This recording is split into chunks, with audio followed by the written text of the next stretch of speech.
بسم اللہ الرحمن الرحیم۔ السلام علیکم۔ آج آپ کے لیے ایک اور سچی کہانی لے کر حاضر ہوئی ہوں۔ کہانی ایسی ہے کہ آپ کو ضرور پسند آئے گی، لیکن کہانی شروع کرنے سے پہلے نئے آنے والوں سے گزارش ہے کہ ہمارے چینل کو سبسکرائب کریں اور ہماری ویڈیوز سب سے پہلے دیکھنے کے لیے بیل آئیکن کو ضرور کلک کریں۔ چلیے کہانی شروع کرتے ہیں۔ میں نے بچپن بے فکری میں گزارا، ہوش سنبھالا تو پڑھائی میں لگ گئی۔ زندگی میں انسان کو کیا کیا فکریں لاحق ہوتی ہیں مجھے کچھ علم نہیں تھا۔ ہمارے والدین البتہ ان فکروں کو اپنے دامن میں سمیٹے ہمیں زیادہ سے زیادہ آرام پہنچانے کی کوشش میں لگے ہوئے تھے۔ ہم 2 بہنیں تھیں، بھائی کوئی نہیں تھا۔ جو ہی میری بہن نائمہ نے گریجویشن مکمل کیا اور میں نے انٹر پاس کیا تو والدہ کو ہمیں بیاہنے کی فکر لاحق ہو گئی۔ اب وہ ہر جاننے والی کے سامنے یہ تذکرہ چھیڑ دیتیں۔ اللہ تعالیٰ نصیب اچھے کرے، لڑکیاں تو پرایا دھن ہوتی ہیں، جتنی جلدی اپنے گھروں کی ہو جائیں اچھا ہے۔ اس کے ساتھ ہی سرگوشی میں کہتی، بہن اگر تمہاری نظروں میں کوئی اچھا لڑکا ہو تو بتانا، مجھے نائمہ کی فکر ہے، اس نے تو خیر سے BA بھی کر لیا ہے۔ نائمہ باجی کے لیے کوئی ڈھنگ کا رشتہ نہ ملا تو میری اماں نے ایک رشتے کرانے والی عورت کا سہارا لیا۔ اس نے 2-4 رشتے بتائے مگر وہ امی کو پسند نہیں آئے۔ ایک روز وہ خاتون یعنی کہ خالہ نادرہ بولیں کہ اگر چھوٹی کے لیے کوئی رشتہ مل جائے تو پہلے اس کا کر دو گی؟ والدہ بولیں کہ رشتہ بہت اچھا ہو تو ضرور کر دوں گی، لیکن صرف منگنی کروں گی، شادی میں ابھی 1 سال کی دیر ہے، تب تک بڑی کا بھی کہیں ہو جائے گا۔ ایک دن خالہ نادرہ آئی اور کہا کہ بہن ایک رشتہ ہے، لڑکا بہت اچھا ہے، خاندان بھی اعلیٰ ہے، لیکن ایک شرط ہے، ان کا لڑکا کہتا ہے کہ پہلے لڑکی دیکھوں گا، اگر پسند آئی تو ہاں کروں گا۔ میں نے کہا ایسا کیسے ہو سکتا ہے کہ میں بار بار اجنبی لڑکے کو گھر بٹھا کر اپنی بیٹیاں دکھاؤں، وہ نہ پسند کریں اور رشتہ نہ کریں تو کیا ہوگا؟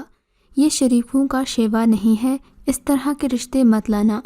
کہنے لگیں کہ آج کل کا زمانہ تو بہت ایڈوانس ہو گیا ہے، جیسے ہم لڑکے کو دیکھنے کے بعد پسند کرتے ہیں اور پھر ہاں کرتے ہیں، ویسے ہی اب لڑکے بھی یہی مطالبہ کرنے لگے ہیں کہ ہم پہلے لڑکی کو دیکھیں گے، پسند آئی تو ہاں کریں گے ورنہ نہیں۔ مگر رشتے والی نے امی کو ڈرانا شروع کر دیا کہ اگر آپ نہ مانی تو اچھے رشتے نہیں ملیں گے۔ امی خاموش ہو گئیں، گویا کہ خاموشی میں اقرار کر لیا تھا۔ مجھے اس معاملے کی کچھ خبر نہیں تھی۔ ایک روز میں کالج سے آ رہی تھی کہ سامنے سے ایک لڑکا گزرا جس کے سامنے ایک عورت بھرکے میں تھی۔ اس لڑکے نے میری طرف دیکھا اور مدھم مسکراہٹ اس کے ہونٹوں پر بکھر گئی۔ لمحہ بھر کو دونوں مجھے دیکھ کر ٹھٹکے اور پھر آگے بڑھ گئے۔ مجھے عجیب سا لگا۔ گھر آ کر میں اس بات کو بھول گئی۔ مجھے سخت بھوک لگی ہوئی تھی۔ امی کو پکارا کہ مجھے کھانا دے دیں۔ انہوں نے کہا کہ تمہارے ابو آ جائیں تو سب ساتھ ہی کھانا کھائیں گے۔ پھر نائمہ باجی سے کہا کہ بیٹی کھانا گرم کر کے میز پر لگانا شروع کر دو۔ میں والدہ کا حکم سن کر واش روم میں گھس گئی۔ کپڑے بدلے اور ہاتھ منہ دھو کر جب باہر نکلی تو ابو آ چکے تھے اور کھانا بھی میز پر لگ چکا تھا۔ یہ روز کا معمول ہوتا تھا کہ کالج سے آتے ہی میں کھانا منگواتی تھی، کیونکہ مجھ سے بھوک برداشت نہیں ہوتی تھی۔ نائمہ باجی مجھے کہتی تھیں کہ تم صدا کی بھوکی ہو، ذرا تو تم سے صبر نہیں ہوتا، روز آتے ہی شور مچا دیتی ہو کہ کھانا لاؤ، حالانکہ جب تک ابو نہ آئیں امی کھانا نہیں لگواتی۔ اس روز بھی ہم سب کھانا کھا چکے تو ہم دونوں صوفے پر جا بیٹھیں۔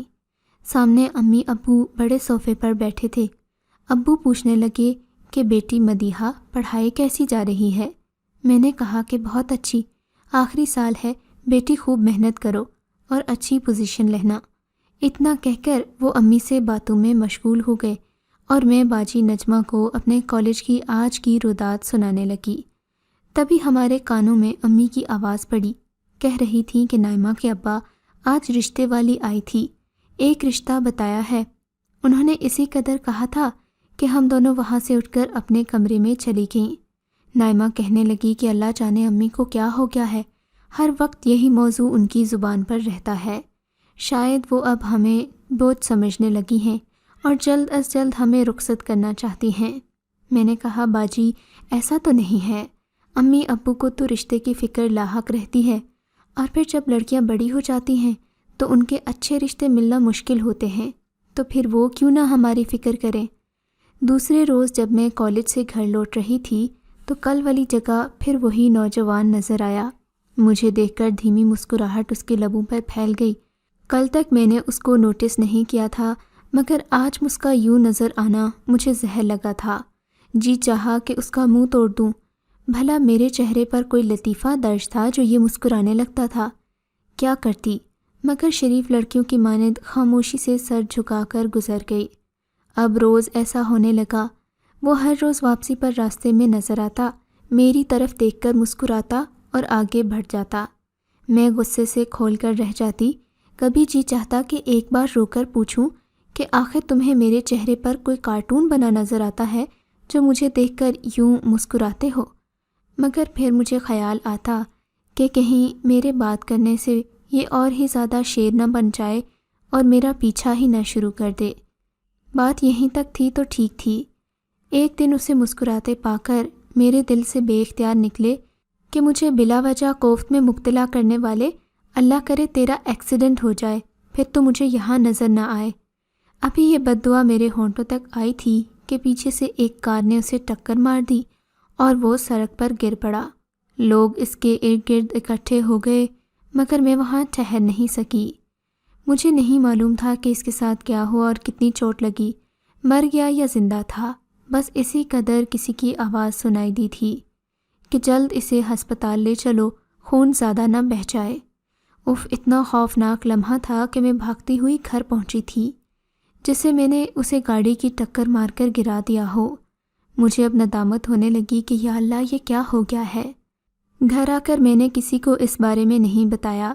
اگلے دن میں کالج گئی، تمام وقت بھجی بھجی سی رہی۔ واپسی پر وہ نظر نہیں آیا تو کلیجہ منہ کو آنے لگا۔ نہ جانے کس کا لخت جگر ہوگا، کیا خبر زندہ بھی ہے یا پھر مر گیا ہے۔ میرا جی گھبرانے لگا۔ اب روز ہی اس کا انتظار رہتا، مگر وہ نظر نہ آتا۔ ظاہر ہے اتنا شدید حادثہ تھا، پتہ نہیں اس پر کیا بیتی ہوگی۔ آہستہ آہستہ میری شوق طبیعت میں کمی آنے لگی تھی اور میں مسکرانا بھول گئی تھی۔ اس حادثے کا مجھ پر بہت برا اثر ہو گیا تھا۔ جوں جوں دن بڑھ رہے تھے، میری بے چینی میں اضافہ ہو رہا تھا۔ مجھے وہ منظر پہلے نہیں بھولتا تھا، مگر اب اس کی مسکراہٹ بھی یاد آنے لگی تھی۔ ہر وقت دل میں اس کا خیال رہتا تھا۔ یوں میرے کالج کا آخری دن بھی گزر گیا، مگر وہ مجھے پھر بھی نظر نہیں آیا۔ امتحان ہو گئے اور میں گھر بیٹھ گئی۔ انہی دنوں نائمہ باجی کے لیے ایک اچھا رشتہ آ گیا جو میرے والدین نے منظور کر لیا۔ ان کی شادی ہو گئی اور وہ اپنے گھر کی ہو گئیں۔ اب میری فکر باقی رہ گئی تھی۔ ایک روز رشتے والی خالہ آئیں، امی سے باتیں کرنے لگیں۔ اکثر ایسا ہوتا کہ وہ آتی اور امی سے باتیں شروع کر دیتی تو میں ادھر ادھر ہو جاتی۔ دراصل مجھے ان کی باتوں میں کوئی دلچسپی نہیں تھی، بلکہ الجھن ہوتی تھی۔ مگر آج نہ جانے کیوں میں قریب ہی رہی اور ان کی باتیں میرے کانوں میں پڑنے لگیں۔ خالہ کہہ رہی تھیں کہ بہن میں اس لڑکے کو ساتھ لے گئی تھی راستے پر جہاں سے تمہاری بیٹی گزرتی ہے۔ لڑکے نے ایک نظر دیکھ کر تمہاری بیٹی کو پسند کر لیا تھا، لیکن بدقسمتی سے جس روز وہ لوگ رشتہ دیکھنے آ رہے تھے اس سے ایک دن پہلے اس کا ایکسیڈنٹ ہو گیا۔ وہ 6 ماہ تک ہسپتال میں پڑا رہا، رفتہ رفتہ بہتر ہوا اور اب ماشاءاللہ بالکل ٹھیک ہو گیا ہے۔ فرحان کی والدہ کا کہنا ہے کہ میرے بیٹے کو لڑکی پسند ہے، وہ آپ کے گھر رشتے کے لیے آنا چاہتے ہیں۔ اب آپ ہی بتائیں کہ آپ کا کیا ارادہ ہے؟ امی نے پوچھا کہ کہیں ایکسیڈنٹ کی وجہ سے لڑکے میں کوئی جسمانی عیب تو نہیں ہو گیا؟ بولی کہ ہرگز ایسا نہیں ہے، وہ بالکل ٹھیک ٹھاک ہے، اگر آپ چاہیں تو دیکھ کر تسلی کر سکتی ہیں۔ جب میں نے یہ سنا تو میرے دل نے کہا کہ یہ وہی نوجوان ہے جو مجھے دیکھنے چند دن مسلسل وہاں آتا رہا اور مجھے دیکھ کر مسکراتا تھا۔ اس روز دل کو کیسا سکون ملا کیا بتاؤں۔ مجھے یوں لگا جیسے کھوئی ہوئی دولت مجھے واپس مل گئی ہو۔ فرحان اور اس کے گھر والے رشتہ لینے ہمارے گھر آ گئے تو میں نے جھروکے سے دیکھا۔ میرا جی کھل اٹھا، میں بہت خوش تھی۔ یہ وہی تھا جو مجھے دیکھ کر مسکرانے والا تھا اور مجھے اسے دیکھ کر میرا خون کھول جاتا تھا۔ میں نے غصے میں بددعا بھی کرتی تھی، مگر اب اللہ نے میرا نصیب اسی کے ساتھ لکھ دیا تھا۔ وہ زندہ رہا، مجھے واپس آ کر بیاہ کر بھی لے گیا۔ آج میں فرحان کے ساتھ کتنی خوش ہوں بتا نہیں سکتی۔ کبھی کبھی اللہ کیسے کیسے امتحان لیتا ہے اور کتنی آزمائشوں میں ڈالتا ہے۔ ایک بغیر سوچے سمجھے جملے نے جو میرے ذہن سے لبوں پر آیا، ایک بددعا بن کر وہ میرے لیے آزمائش بن گیا۔ اللہ کا شکر ہے کہ اللہ نے فرحان کی جان بچا لی تھی۔ اسے اگر کچھ ہو جاتا تو شاید میں خود کو کبھی معاف نہ کر پاتی۔ عمر بھر مجھے یہی خلش تڑپاتی رہتی کہ میں نے ناحق کسی کو کیوں بددعا دی، جو اسے فوراً لگی اور وہ سڑک پر خون میں لت پت مچھلی کی طرح تڑپنے لگا۔ وہ نظارہ تھا یا قیامت، اللہ ایسا منظر کسی کو نہ دکھائے۔ بتا نہیں سکتی کہ کس طرح میں لڑکھڑاتے ہوئے قدموں گھر تک پہنچی تھی۔ آج اس واقعے کو کئی سال گزر گئے ہیں، مگر وہ لمحہ مجھے ابھی تک نہیں بھولا۔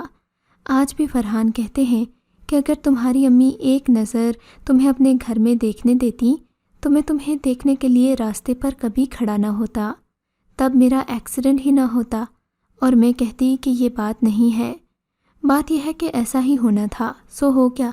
میں نے آج تک انہیں یہ نہیں بتایا کہ غصے میں میرے لبوں سے ان کے لیے ایسے الفاظ نکل گئے تھے جو بددعا بن گئے تھے۔ خدا را کبھی کسی کو بددعا نہ دیں، بلکہ یوں کہنا چاہیے کہ اللہ جو شخص غلطی پر ہے اسے نیک ہدایت دے اور سیدھے راستے پر ڈال دے۔ آج میرے 4 بچے ہیں تو مجھے احساس ہے کہ زندگی کی قیمت کیا ہوتی ہے۔ اپنے بیٹوں کے بارے میں ایسا سوچ کر بھی کلیجہ منہ کو آتا ہے۔ ہم بددعائیں دیتے ہوئے یا کسی کے بارے میں برا بھلا سوچتے ہوئے یہ بھول جاتے ہیں کہ وہ کسی کو کس قدر عزیز ہوگا۔ ہر انسان چاہے کتنا ہی برا کیوں نہ ہو، وہ کسی نہ کسی کے لیے اچھا ضرور ہوتا ہے، اور بھلے ہمیں کسی سے نفرت کیوں نہ ہو، کوئی نہ کوئی اس کی زندگی میں بھی ہوتا ہے جو اس سے محبت کرتا ہے اور اس کے بغیر جینے کا تصور بھی نہیں کر سکتا۔ اپنی زبان پر ہمیشہ قابو رکھنا چاہیے۔ کبھی کبھی منہ سے نکلی ہوئی بات اللہ کے ہاں قبول ہو جاتی ہے، مگر اس کا نتیجہ انسان کو زندگی بھر چین سے نہیں سونے دیتا۔ اگر آپ کو یہ کہانی اچھی لگی ہے تو ہماری ویڈیو کو لائک کیجیے، اور اس طرح کی مزید کہانیاں سننے کے لیے ہمارے چینل کو ضرور سبسکرائب کریں۔